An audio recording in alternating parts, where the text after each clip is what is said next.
प्रेम भरा नमस्ते सभी को। आपका स्वागत है हमारे चैनल अहम बात में। सर्वप्रथम आप सभी को राम मंदिर के भूमि पूजन की बहुत बहुत शुभकामनाएं। आज की जो हमारी वीडियो है वो हमारी पुरानी वीडियो से थोड़ी अलग होने वाली है। अभी तक जो हमारी पुरानी वीडियो होती थी, अब तक हम उसमें किसी न किसी धर्म के मार्ग के बारे में बातचीत कर रहे होते थे, लेकिन आज के वीडियो में हम एक दूसरे विषय पर चर्चा करेंगे। मैंने इंटरनेट पर एक चीज़ देखी है कि हमारे देश के कई लोगों को इस राम मंदिर के बनने से बहुत सारी दिक्कतें हो रही हैं। किसी किसी को इसमें दिक्कत इस प्रकार की है कि जो राम मंदिर है, ये राम मंदिर बनना ही क्यों चाहिए था? जब वहाँ पर पहले से ही बाबरी मस्जिद बनी हुई थी तो उसको तोड़ा क्यों गया? कुछ भी यहाँ पे लोग प्रश्न कर रहे हैं, अगर वो चीज़ तोड़ दी गई थी, उस पर इतने मुद्दे चल रहे थे, तो वहाँ पर कोई ऐसी चीज़ बना देते जिससे कि वहाँ पर ना हिंदू का ना मुसलमान का, किसी भी धर्म का कोई भी झगड़ा नहीं होता। जैसे कि वहाँ पर स्कूल कॉलेज खोल देते, हॉस्पिटल बना देते, इस तरह का वहाँ पर कोई ऐसा प्रोजेक्ट लगा देते जिससे कि बीच में जो ये लड़ाइयों वाली स्थिति आ गई थी, ऐसी कोई स्थिति वहाँ पे नहीं बन पाती। कुछ लोग शुरू में पहले ये कहते थे कि ये लड़ाई चल रही है, लड़ाई चीज़ सही नहीं है, हमारे जो माननीय न्यायाधीश हैं उनका जो भी फैसला होगा सब उसको स्वीकार करेंगे हंसते खेलते हुए। लेकिन अब जब माननीय न्यायाधीश का फैसला आ गया है, उसमें भी कुछ लोगों को आपत्तियां होने लगी हैं। अब वे कहते हैं कि जो ये फैसला आया है ये एक पक्षी फैसला है। इस तरह के मुझे कई सारे प्रश्न देखने को मिलते हैं, और सच बताऊं तो मुझे इन प्रश्नों को देखकर यह लगता है कि क्या सच में जो हमारा हिंदू धर्म है, क्या आज वो संकट में आ चुका है? क्या हमारे देश के लोगों को ही अपने किसी अस्तित्व की कोई चिंता नहीं रह गई है? इसके साथ ही अब हम वीडियो को आगे प्रारंभ करते हैं। अब हम बात करते हैं इस मुद्दे के बारे में। आखिरकार ये राम मंदिर का मुद्दा एक छोटा सा तो हम इसको नहीं कह सकते हैं, क्योंकि ये मुद्दा तो बहुत ही ज़्यादा संवेदनशील हो चुका है। इसलिए अब हम ये कहेंगे कि जहाँ पर एक मंदिर और मस्जिद की जो लड़ाई शुरू हुई है, इसकी आखिरकार शुरुआत कहाँ से हुई थी? मैं आपको बताना चाहता हूँ, सन 1528 से लेके सन 1529 के बीच में इस भूमि पर एक मस्जिद बनाई गई, जिसको कि बाबर ने बनाया था। इस कारणवश इस मस्जिद का नाम बाबरी मस्जिद रख दिया गया। इसके बाद में जब 1850 में ये डिस्प्यूट उठा, तो उस समय कुछ हिंदू भाइयों ने वहाँ पर उस जगह पर गए और उन्होंने कहा कि ये तो अयोध्या है, यहाँ पे हमारे श्री राम का जन्म हुआ था, ये तो उनकी जन्मभूमि है, आपने यहाँ पर मस्जिद बनाई है, आप कृपा करके अपनी मस्जिद को इस जगह से अलग दूसरी जगह पर बना लें, क्योंकि ये जन्मभूमि हमारे लिए बहुत ही पावन भूमि है। यहाँ से ही एक चिंगारी लग चुकी थी। उसके बाद में सन 1946 में अखिल भारतीय रामायण महासभा ने इस ज़मीन पे मंदिर बनाने की बात कही। उसके बाद में सन 1949 में मस्जिद के अंदर से भगवान श्री राम की मूर्ति मिलती है, जिसके बाद में यहाँ पर अब असल मुद्दा शुरू हो जाता है, क्योंकि अब यहाँ पे मुस्लिम भाइयों की तरफ से भी ये अपील होने लगती है, हमारी मस्जिद में भगवान राम की मूर्ति कहाँ से आ गई। उसके बाद में ये मुद्दा हमारे कोर्ट में जाता है।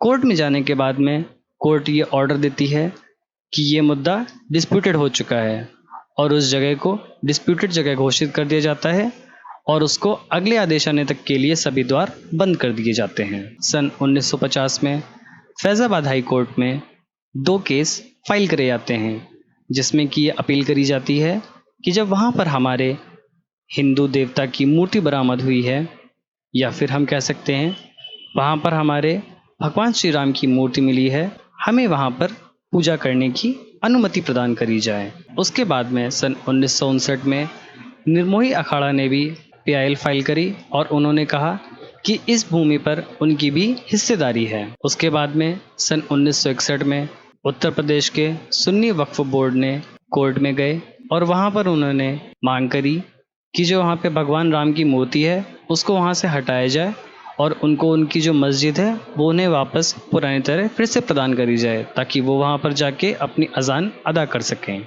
उसके बाद में 1986 में कोर्ट के आदेश आने के बाद में उस मस्जिद के द्वारों को खोल दिया गया और हिंदुओं को इजाज़त दी गई कि आप वहाँ पर जाकर पूजा कर सकते हैं, क्योंकि वहाँ पर आपके भगवान की मूर्ति प्राप्त हुई है। उसके बाद में असली जो मुद्दा शुरू होता है वह होता है सन 1992 6 दिसंबर को, जिस दिन उस मस्जिद को तोड़ा गया था।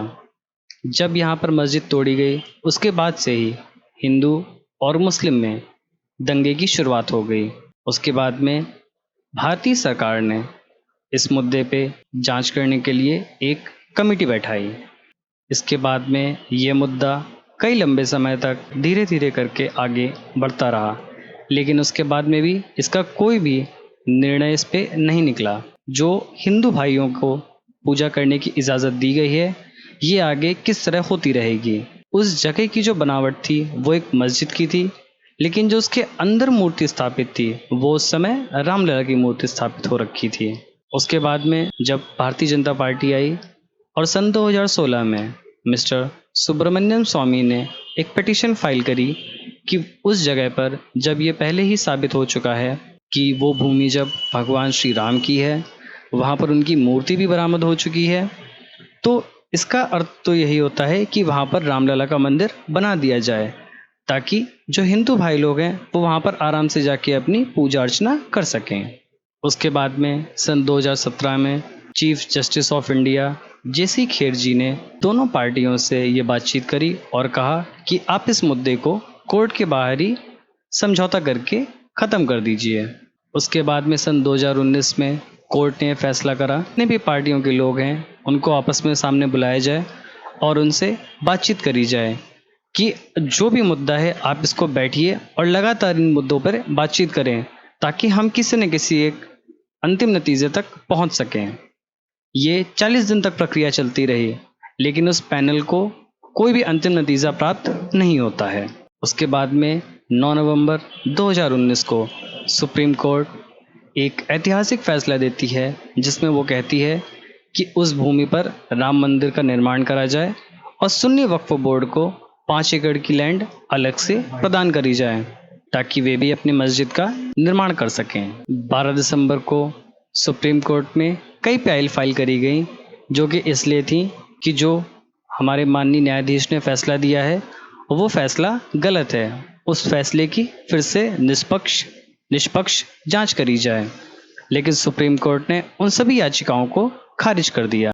उसके बाद में हमारे माननीय प्रधानमंत्री जी ने 15 लोगों की एक टीम बनाई, जिनको कि कहा गया वे राम मंदिर के निर्माण कार्य को आगे बढ़ाएं, और उसी के साथ ही मुस्लिम भाइयों को अयोध्या डिस्ट्रिक्ट के अंदर ही लखनऊ अयोध्या हाईवे के बीच में धनीपुर गांव में 5 एकड़ की लैंड दी गई, जिसमें कि उन्हें मस्जिद बनाने के लिए कहा गया। उसके बाद में अभी हमने जैसे कि देखा 5 अगस्त को राम मंदिर के बनने के लिए जो उसका भूमि पूजन था वो हमारे माननीय प्रधानमंत्री द्वारा किया गया। ये पूरी एक समय सीमा रही है जो कि आपको इस मुद्दे के बारे में एक पॉइंट दे देती है कि हाँ, शुरू से लेके अब तक क्या चीज़ हुई, कब हुई और किस प्रकार होती चली गई। अब यहाँ पर सोचने वाली बात यह है कि जो लोग सबसे पहला प्रश्न यहाँ पर ये कर रहे हैं, जब तक ये मुद्दा कोर्ट के बाहर चल रहा था या फिर जब तक ये मुद्दा निचले स्तर पर कोर्टों में चल रहा था, लोग यही कह रहे थे कि हमें जो माननीय न्यायाधीश हैं उनका फैसला मंजूर होगा। इस समय जो भी फैसला आता है हम उस फैसले को नहीं मानेंगे, जो अंतिम फैसला न्यायाधीश का होगा हम सिर्फ उसी फैसले को ही मानेंगे। लेकिन जब माननीय न्यायाधीश ने भी सारी चीज़ों को देखा, निष्पक्ष जांच हुई, आर्कियोलॉजिकल सर्वे भी हुए, और जब उस भूमि के अंदर से भगवान श्री राम की मूर्तियां बरामद हुई और जो उसमें अवशेष प्राप्त हुए हैं वो भी ये इशारा करते हैं कि हाँ, यहाँ पर राम की जन्मभूमि ही है और जो अवशेष हैं वो भी भगवान श्री राम के समय के ही हैं। इससे यही सिद्ध हुआ कि यहाँ पर मंदिर का ही निर्माण होना चाहिए, ना कि मस्जिद का। लेकिन अब उन लोगों को माननीय न्यायाधीश के फैसले से भी दिक्कत हो रही है। अब वे कह रहे हैं कि ऐसा करके सरकार ने एक गलत कार्य करा है, वहाँ पर उन्होंने जो हमारे देश की माइनॉरिटीज़ हैं उसका साथ छोड़ दिया है। मैं उनसे एक सीधा सा प्रश्न करना चाहता हूँ, अगर कोई आपका घर तोड़ देता है और उसके बाद में वो अपना वहाँ पर घर बना लेता है, उसके बाद में जो आगे आपके वंशज आते हैं वो उनके घर को तोड़ देते हैं, उस समय आप सरकार से क्या चाहते हैं कि उस ज़मीन पर आप अपना घर बनाएंगे या फिर सरकार से कहेंगे कि आप हमारी ज़मीन ले लीजिए और यहाँ पर कोई भी स्कूल या कॉलेज खड़ा कर दीजिए। आप यहाँ पर एक बात को समझने की कोशिश करिए, जो मंदिर या मस्जिद होते हैं वो किसी में बैर कराने के लिए कोई वस्तु या कोई जगह नहीं होती है। मंदिर या मस्जिद एक ऐसा स्थान होता है जहाँ पर मनुष्य जाता है अपनी मन की शांति के लिए, और जब भी इसका निर्माण होता है तो हमेशा ये देखा जाता है कि मंदिर या मस्जिद बनने से या फिर कोई भी ऐसा कोई स्थल जो धार्मिक स्थल होता है, वहाँ का एक वातावरण होता है वो बहुत ही शुद्ध हो जाता है। वहाँ पर लोगों को नए नए व्यवसाय करने के मौके भी उपलब्ध होते हैं। अब आप ये कहेंगे कि यहाँ पर मंदिर का ही बनना क्यों ज़रूरी था, मस्जिद भी बन सकती थी। तो मैं आपको फिर से बताना चाहता हूँ, जब सभी सर्वेक्षण हो चुके हैं, सभी फैसले आ चुके हैं, तो उसके बाद में अब आप ये कैसे कह सकते हैं कि वहाँ पर मस्जिद बनाई जाए। अब यहाँ पर कुछ लोग ये प्रश्न करते हैं कि वहाँ पर स्कूल, कॉलेज, कोई मेडिकल इंस्टीट्यूट या फिर हॉस्पिटल बना देना चाहिए था। आपकी बात कहीं ना कहीं जायज़ है कि जो मेडिकल फैसिलिटी या फिर जो एजुकेशनल इंस्टीट्यूट होते हैं वो जितने अधिक खुलते जाएंगे उससे कोई भी दिक्कत नहीं है, हम आपकी बात का समर्थन देते हैं। लेकिन इसका अर्थ यह तो नहीं कि जो भूमि जिस चीज़ के लिए निर्धारित करी गई है आप वहाँ पर कुछ भी बना देंगे। हमारा जो सनातन धर्म है उसकी भी कुछ मान्यताएं रही हैं। हमारे देश में आज हिंदू धर्म को लेके इतना ज़्यादा बढ़ावा दिया जा रहा है। आप अगर सच में देखना चाहते हैं तो आप देखिए, किसी भी चर्च को गिरा के कभी वहाँ पर कुछ बनाने की डिमांड करी गई? कभी नहीं करी गई। जो इस्लामिक स्टेट्स हैं जो कि पूरी दुनिया में 70 से भी ज़्यादा हैं, वहाँ पर जितने भी मस्जिद हैं या जो कुछ भी हैं, कभी उनको गिराने की बात करी गई? कभी भी नहीं करी गई। ऐसा नहीं है कि वहाँ कभी हादसे नहीं होते हैं, हादसे होने के बाद में क्या वो जगह क्षतिग्रस्त नहीं होती है? उसके बाद भी बनता आखिरकार वहाँ पर वही चीज़ ही है। क्यों? क्योंकि वो एक धार्मिक स्थल है। आप किसी भी मनुष्य के या किसी भी धर्म के आस्थाओं के साथ में कोई खिलवाड़ नहीं कर सकते हैं, क्योंकि धर्म एक ऐसी चीज़ है जो कि मनुष्य को बांध कर रखती है। अगर धर्म नहीं होता तो फिर मनुष्य में और पशु में कोई अंतर नहीं रहता। धर्म को इस तरह से बनाया गया था कि मनुष्य को जीने में सरलता हो सके और वह अपने जीवन को खुशी की तरह जी सके।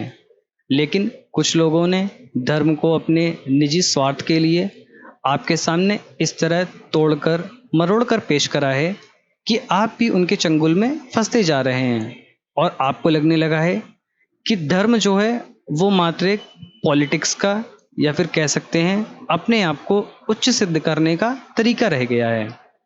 जैसा कि हमने पिछली वीडियो में भी बताया था कि हमारा जो धर्म है, हमारे जो शास्त्र हैं, उनका किस तरह से दुरुपयोग किया गया।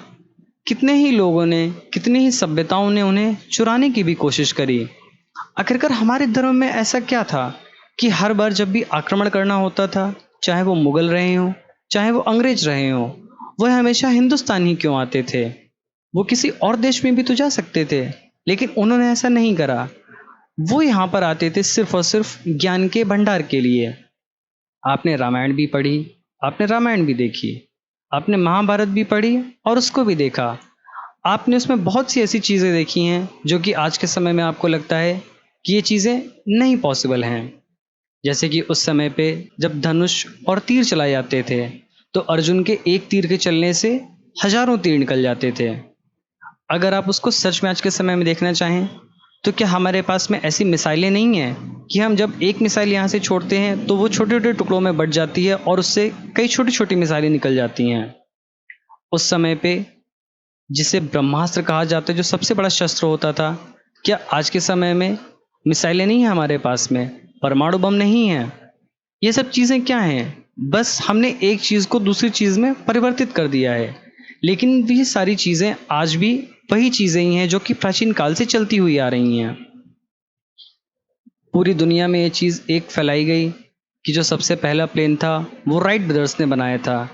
लेकिन अगर आप हमारा वैमानिक शास्त्र उठाकर देखें तो वे कहाँ की रचना है। वैमानिक शास्त्र तो हमारे ऋषि मुनि ही लिख के गए थे। अगर वो यहाँ पर लिख के गए थे तो इसका अर्थ तो यही होता है ना कि हमारे देश में भी उसका प्रयोग काफ़ी पहले से ही करा जा रहा है। रामायण में आपने भी रावण के पास में पुष्पक विमान का नाम ज़रूर सुना होगा। वह कैसे उस समय चलता था, आपने कभी इस पे गौर दिया? उस समय तो राइट ब्रदर्स भी नहीं थे।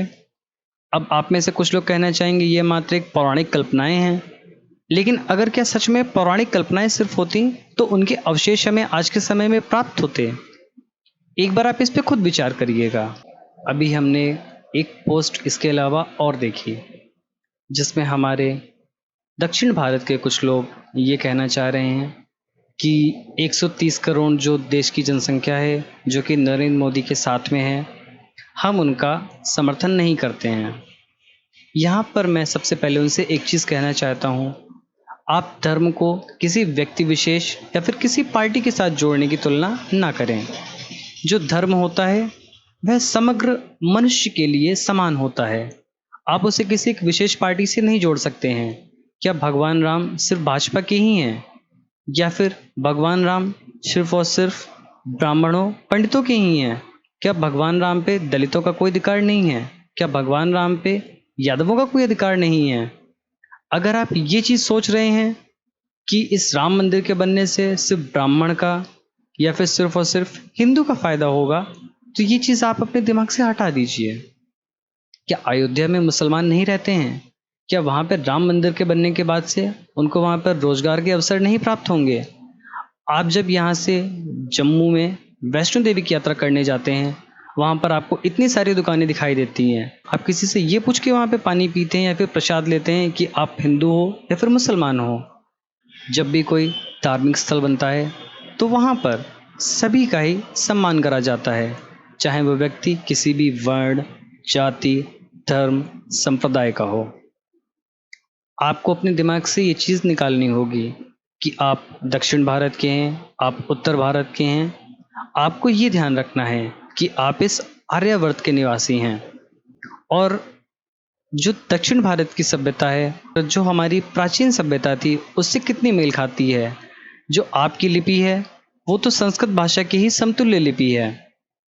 आप तो ऐसी बातें कृपा करके मत बोलें जिससे कि बाकी सभी के मन में कोई द्वेष उत्पन्न हो। अंत में मैं बस इतना ही कहना चाहूँगा, जो भी ये निर्माण कार्य चल रहा है आप उसको कुशलता से बिना किसी रोक टोक के चलने दें। अगर आपके मन में कोई भी प्रश्न उठता है तो आप पहले उस प्रश्न का उत्तर जानने की कोशिश करें कि ऐसा क्यों हो रहा है, इसके पीछे का कारण क्या है। आप किसी भी चीज़ को अपने मन में कोई भी बात बैठा के ये सोचने लगें कि ये चीज़ सही नहीं, ये चीज़ गलत है, तो सिर्फ अपने मन में सोचने मात्र से आपको सिर्फ वही चीज़ ही संभव हो सकेगी जो कि आप सोच रहे होंगे। जब तक आप अपने विचारों को किसी के सम्मुख प्रस्तुत नहीं करेंगे और उससे उसके बारे में जानने की कोशिश नहीं करेंगे, तब तक आप सिर्फ एक ही डिसीजन पर बने रहेंगे। और यहाँ पर आपको कोशिश ये करनी है कि आप अगर किसी भी टॉपिक पर किसी भी मनुष्य से बात कर रहे हैं तो क्या उस मनुष्य को उस टॉपिक के बारे में जानकारी है। ऐसा तो नहीं कि वो भी आपकी तरह वहाँ पर कंफ्यूज हो रहा हो कि क्या सही है क्या गलत है। आपको ऐसे लोगों से उस टॉपिक पर बात नहीं करनी है। आपको किसी ऐसे व्यक्ति विशेष को ढूंढना है जिसको कि उस टॉपिक के बारे में संपूर्ण जानकारी हो, ताकि वह आपके मन में उठ रहे सभी प्रश्नों का उत्तर दे सके और आपको सत्य के बारे में पता चल सके। आज के समय में हमारी बस यही कोशिश बची है कि समग्र विश्व में हर धर्म का प्रचार बहुत जोर शोर से हो रहा है, लेकिन जो हमारा सनातन धर्म है वह समय के साथ धीरे धीरे संकुचित होता चला जा रहा है। अगर ऐसे ही चलता रहा तो कुछ समय बाद में जो हमारा सनातन धर्म है वह पूरी तरह से ही लुप्त हो जाएगा।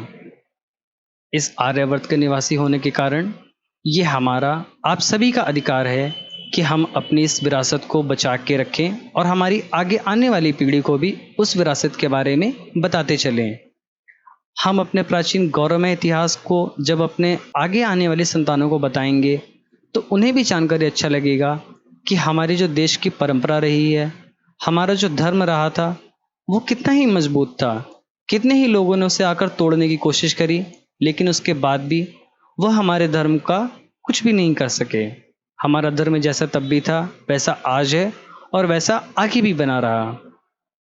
इसलिए आप यही कोशिश करें कि अपने धर्म के बारे में जितना अधिक से अधिक हो सकता है उतना जानने की कोशिश करें। हमारे वेद पढ़िए, हमारे पुराण पढ़िए, और अगर आप इसमें से किसी भी ज्ञान को अर्जित करते हैं, इन धर्म ग्रंथों पे, इन शास्त्रों पे किसी वर्ण समुदाय का कोई भी आरक्षण नहीं है। जो व्यक्ति चाहता है वो इन धर्मों को आसानी से पढ़ सकता है। जब तक आप इन धर्म शास्त्रों को पढ़ेंगे नहीं, तब तक आप अपने धर्म को अच्छे से जान नहीं पाएंगे।